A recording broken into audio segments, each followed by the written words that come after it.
KUGAN CASSIUS, IFL TV, MTK Global. We've just finished the press conference here, which were lively, some of them. Do you prefer it like that, or do you like the big one where everyone sits down? Because I think that's good. Because you come in 5 minutes done, otherwise you have to sit there for an hour waiting to speak. Yeah, and then time everyone's on their phone, filming stuff, texting each other.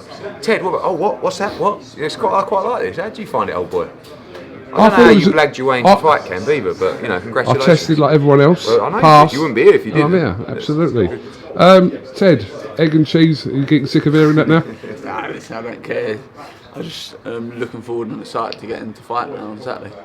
Did you just think of the name egg and cheese and then think... No, but do you know what? It's almost like it's so childish you don't even really mention it, but everyone's been going on about it, so I've just rolled with it, to be honest with you. I mean, some bloke put a poster out last night, me dressed as a chef, with these two in a frying pan having a tear up. So, it is what it is.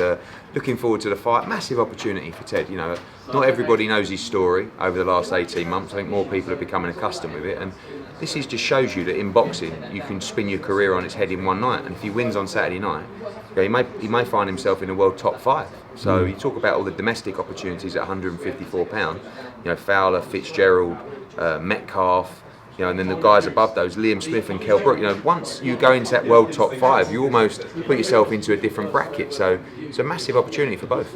So initially, when the name Sam Egginson was brought to you, did you second glance it? Did you just think, I want that fight straight away? Tony said to me, Eddie's been on the phone, Sam said he'll fight this and this. And I said, well, make that fight for me then, Tony, because obviously I already had the fight. And then Tony said, I already said to Eddie, but I don't know what's going to happen with it. And then obviously Eddie put it on social media, and I think he liked the exposure, everyone was on it, and then the fight got made. But I always wanted the fight for years, but obviously when I was pushing for the fight a few years back, he was in a better position than me, so risk and reward and all that. But now it's perfect time for both of us. Risk and reward now, with the way the world is and the way boxing is, it's great now where people are saying, do you know what, I wouldn't have even have put that fight to either guys before fight camp, but you sort of, I had a blank piece of paper and I was thinking, how can I make 5 really good fights? And then I thought about Eggington, he wanted to fight, I thought about Cheeseman, I thought to myself, no, they won't. And I hate putting 2 guys in together anyway, but I thought, in this environment, I just thought, I'm not sure they'll have it. And like I said, spoke to Ted, spoke to Sam, and they both went, yeah, we fancy it. And it's a mixture of, they both believe they can win, and a mixture of, we want to take our chance, we want to fight. Because if we don't fight now, who knows what's going to happen? Maybe we don't fight again this year. So the winner of this fight will probably box twice this year now. And all of a sudden, they've had quite a normal year. So it's massive. When you talk about Sam and Ted, you think of them as like veterans of the game, yeah, but 26 and 24. It's crazy, yeah. And both, Ted is a real novice as a pro. I mean, Sam's been in deeper fights. He's boxed Skeet. He lost on points to Skeet. He boxed Rodriguez for the European. He boxed Malignaggi. Even way back, he boxed Glenn Foote. He boxed Denton Vassell. He's been to Italy to fight. He's done it all. And although Ted's boxed European titles, British titles, done championship rounds, he's 24 years old, but he's so strong. You only got to look at the shape of him. Imagine what he's going to be like when he's 28, 29. So I just think this shows you that in boxing, if you can keep yourself disciplined, if you can keep yourself in the mix, and you can keep improving, you're always in it. Do you know what I mean? You're only ever one fight away from changing the path of your career. And what he's come back from outside of the ring, and victory on Saturday would be a really good story. And he deserves a lot of credit the way he's come back, got his head in the game, and improved, and got himself this chance. Ted, will experience count in this? Obviously, Sam has been in those kind of fights over a number of years, but he's only 26. But experience-wise, he's been in those with those kind of opponents, hasn't he? Yeah, but I think if you look on it on the last year or like 18 months, like you say, I've had the more experience in that time. You know what I mean? I've had the more rounds. I've had the more harder fights. He took a bad beating off of Liam Smith.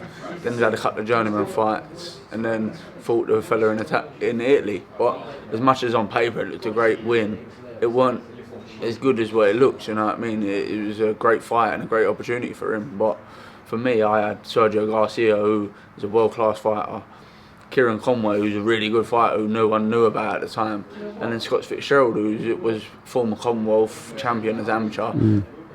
Beat Anthony Fowler as a pro, and so I had a lot of hard fights and a lot of learning in that time, and I'm still maturing, and I just feel now I'm coming in to being a man, feeling strong, and maturity as in as well of the way I took this training camp on. You know what I mean? The way I dealt with the training camp, the bad habits that I maybe have had in the other training camps, what this training camp, everything was right. You know what I mean? Diet, nutrition, rest, sleep time. What it means is he couldn't go out. Yeah, I couldn't do nothing. I literally couldn't do nothing. And just a matter of popping down a pub for a couple of hours just to see the boys and be around them. I never had the opportunity to do that. And where I'd done it for so long while everything went open, when everything did open, I'd got into that addiction sort of mode again of, no, I don't want to do that because it's been working so good for me, so I don't want to do that. I had like resentment of doing that. So I'm like back addicted with the boxing and making sure everything's right. And I'm happy because I know when I was doing that, everything was going right. So fingers crossed Saturday, if I perform the way I've been performing in the gym and how I know I can perform, I think I can make this an easy fight for myself. Too much emphasis on the unbeaten record. Obviously, these two have lost fights. Yeah, I mean, again, like you never want a fighter to get beat. When I'm selling a fighter, of course, the more losses they've got in a career, the harder it is to say to Sky or the fans or the media, this guy's coming on. But when you look at Ted, being 24 years, the Kieran Conway fight, in my opinion, he should have won. Kieran Conway's a great fighter, but I have to be honest, the Fitz fight was very close. I've roused with Ted and his mates about that, but it was a close fight. But he could have easily got that decision.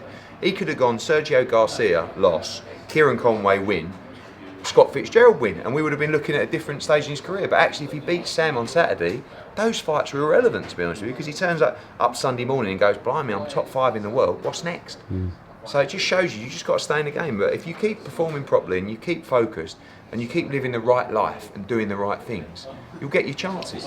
It's when you start fucking around and you don't follow the game and you don't follow, getting up every morning, putting 110% in what you're doing, maybe it'll pass you by. But what Ted's done is he's grabbed hold of it and he's made the most of it. Otherwise, he could have been 28 years of age looking back on his boxing career going, oh my God, what have I done now? Because he's had masses of opportunities. He's headlined the O2 for the European title, he's headlined other shows, he's always boxed when he's wanted to box. But he's got himself in the right headspace now to say, I'm going to actually grab this back into my control and make the most out of what I've got, because he's got a massive future ahead of him. Really, as I say to all these guys, it's only down to you.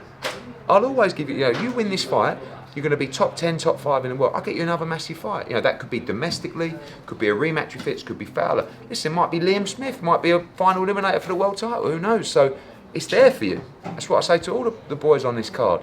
We've set it up for you up the road, mate. It's over to you now. This is your chance. Go and take it. So, over to you. What can we expect to see on Saturday, on week 1 of fight camp? A really polished performance, and I think it's going to be great to be able to communicate well with Tony during rounds like you do in sparring. You know what I mean? Know when you're sparring you're doing something wrong, Tony can shout out, well, do this, and you can sort of change through the rounds. When there's a massive crowd there, you sort of get swayed emotionally by the crowd, and you might be winning them half of a round and hit one shot, and then you drew into a big fight, and it's harder, do you know what I mean? But when you're fully communicating with your coach during each round and at the end of each round, it's going to be a lot easier to use your brain, think, and put on a better performance. And you know what, Ted, as well, you've always got your family there and in a ringside, like your dad, your uncle and all that. And it must be hard. Ted, do this, do that, jab, blah. Honestly, the noise, because people care about him so much, and you come back to the corner, Ted, do this, do that. Whereas a lot of fighters are saying that, this is going to be a chance to sit down and say, right, what can you see? And a lot of fighters are actually looking forward to that, I've got to say. And I think that'll be unique, especially for Ted, who's got so much mad support of so many mad people who are screaming and shouting at him. This is an opportunity just to stay focused on what is a very important moment. We look forward to it. Egg and cheese, Saturday night, week 1 of fight camp. Ed, final words, Ted, what you're hoping good luck, for? Mate. Listen, it's there for him. If he's good enough, I know he's put the work in. Now it's just down to taking the opportunity.